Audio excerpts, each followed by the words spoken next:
வணக்கம் dear students. இது March 2020 கேட்ட கொஸ்டின் பாருங்கள். ஏ கிவ்ஸ் சோடியம் அமால்கம். அமால்கம் அப்படிங்கிறது மெர்க்குரியை குறிக்கிறது.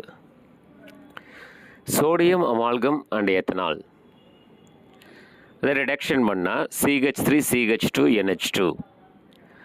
அந்த CH3 CH2ங்கிறது எத்தில், NH2 அப்படிங்கிறது amine and it is a primary amine, ஓரிணைய அமீன். எப்படி சார் சொல்கிறீங்க? Nல் 2 H இருந்தால் it is a primary amine, ஒரு ஹைட்ரஜன் இருந்ததுன்னா it is a secondary amine, ஹைட்ரஜனே இல்லை அப்படின்னா it is a tertiary amine. புரியுதுங்களா? அது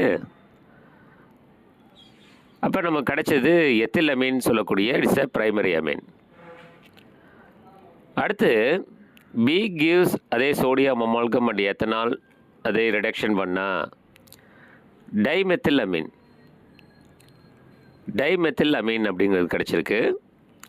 இதில் நைட்ரஜனில் பார்த்தீங்கன்னா ஒரு ஹைட்ரஜன் தான் இருக்குது அப்படின்னு பார்த்தீங்கன்னா இது ஒரு செகண்டரி அமீன். அப்போ எதை எடுத்துக்கிட்டு ரிடக்ஷன் பண்ணால் ப்ரைமரி அமீனும், எதை எடுத்துக்கிட்டு ரிடக்ஷன் பண்ணால் செகண்டரி அமீனும் கிடைக்கும் அப்படிங்கிறத பார்க்கணும். சைனைடு எடுத்துக்கிட்டு டியர் ஸ்டூடெண்ட்ஸ், சைனைடு CN அப்படிங்கிறது இருக்கு இல்லையா, அதை ரிடக்ஷன் பண்ணிங்கன்னா CH2 NH2 அதாவது ப்ரைமரி அமீனாக மாறும். ஐசோசைனைடு அதாவது NC இருக்கு இல்லையா, ஐசோசைனைடு அப்படிங்கிறது NC, அதை எடுத்துக்கிட்டு ரிடக்ஷன் பண்ணால் அது NHCH3 மாறும். அது மாதிரி தான் இங்கே மாறி இருக்கு.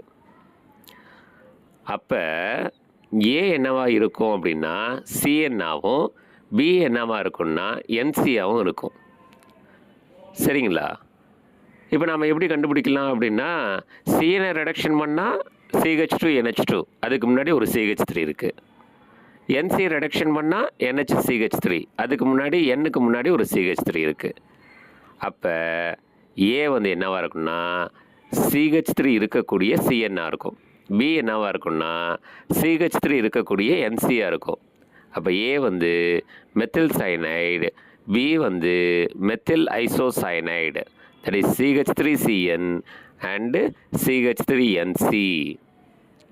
சரிங்களா? ஸோ நம்ம ஏ என்னன்னு கண்டுபிடிச்சாச்சு, பி என்னன்னு கண்டுபிடிச்சாச்சு.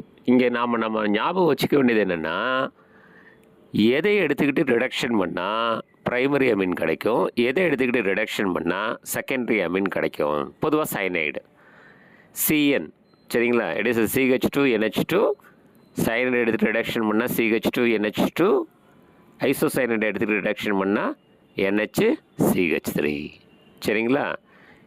இது ஒரு வகையில் பார்த்துக்கலாம் நம்ம.